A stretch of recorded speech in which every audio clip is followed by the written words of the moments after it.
Our mind mixed with desire. So when we talk about life, we should remember that it is more a mixture of desire and lesser mind. When we talk about psyche, it is more mind and less desire. And of course, mind is pure mind. These levels and concepts must be very clear in our mind. Existence controls matter, consciousness force controls life, bliss controls psyche, supermind controls mind. And once this becomes this, that means matter, life, psyche and mind, that is we. We have a mind, we have a psychic being, of course we have life, and then the matter. When this becomes an instrument in the hand of supermind,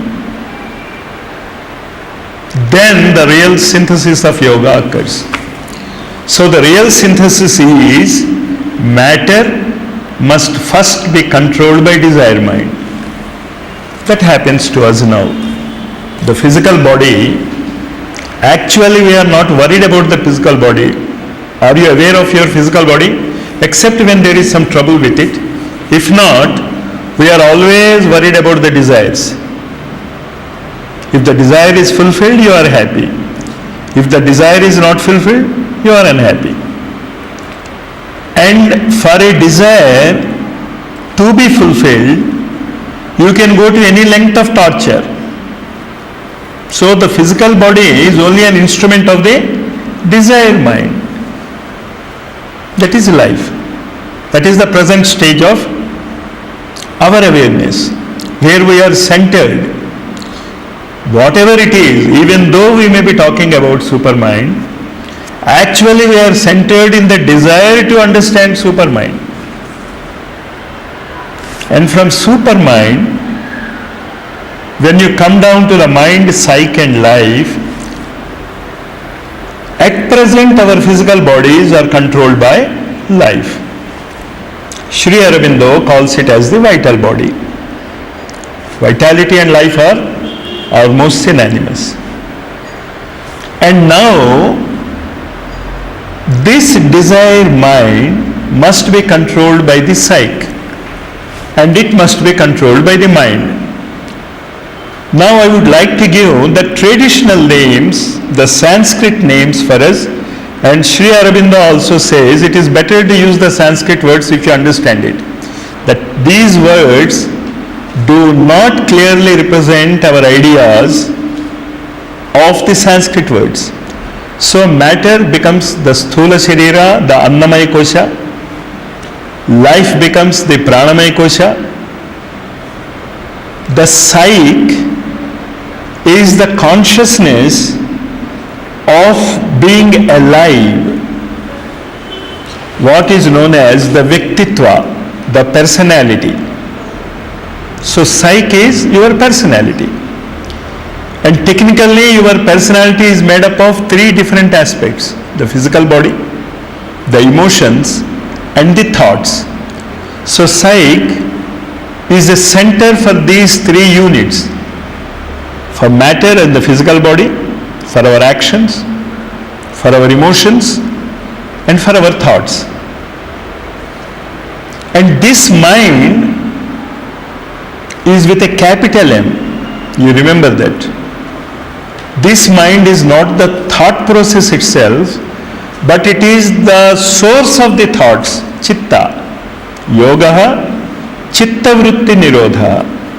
So this mind, we will call it as chitta. Wherever there is a capital M in this book, you always try to understand chitta.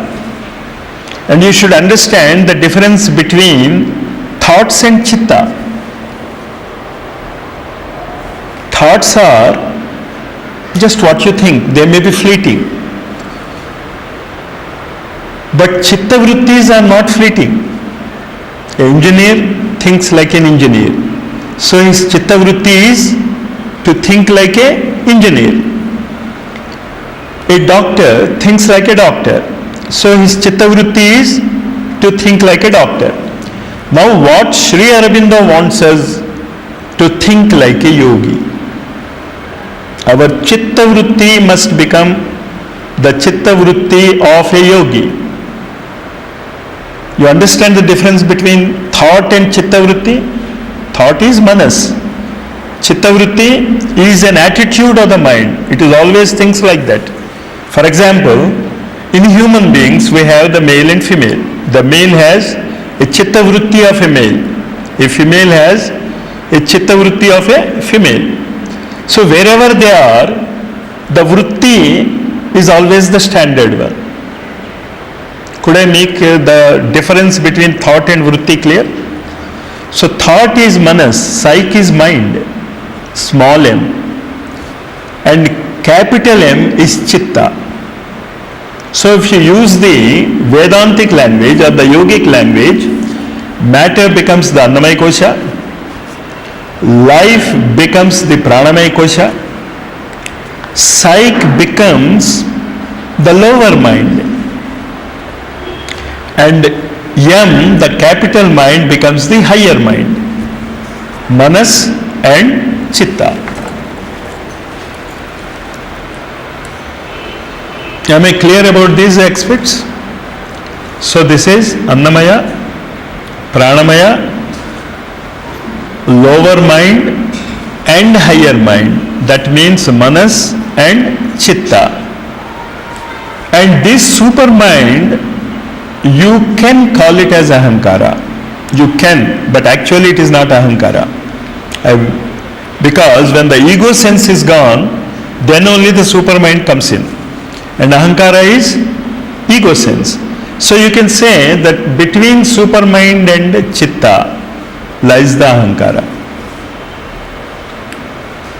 With these definitions, we go to the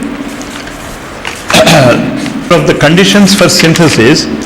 The first condition is all life is yoga. Page number 8. This is the chitta vritti of the yogi. Just as an engineer is always an engineer, a doctor is always a doctor, whether he is eating or sleeping or sleeping or going to a movie. Technically his chitta vritti is that of a doctor. And whenever you want him to behave like a doctor, he immediately behaves like a doctor, whatever he is doing.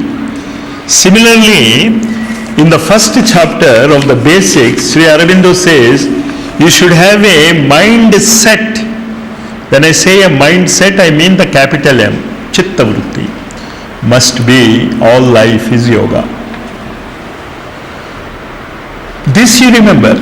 And when I say all life is yoga, even when you put these two fingers together, becomes a mudra. It is just an accidental movement of the fingers. But if you are a yogi, this movement means that you are imparting knowledge.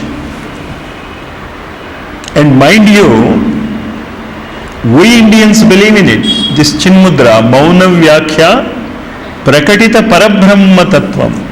Parabrahma Tattvam is Satchitanand. Here we have the existence, conscious life and bliss. You remember? That is Parabrahma Tattvam. And that Parabrahma Tattvam you can understand just by mixing these two. So all life is yoga. So for the Aurobindo's synthesis of yoga, this concept is very important. You move the hand, this movement of the hand is occurring in Akhanda Mandala Akaram Vyaptam Yena Characharam Yat Padam Darshitam Yena Tasmai Shri Gurave Namah. So this concept, that whatever you are doing is a part of the cosmos, the cosmic mind. We are unconscious instruments of the conscious mind. Cosmic mind. We should become conscious instruments of the cosmic mind.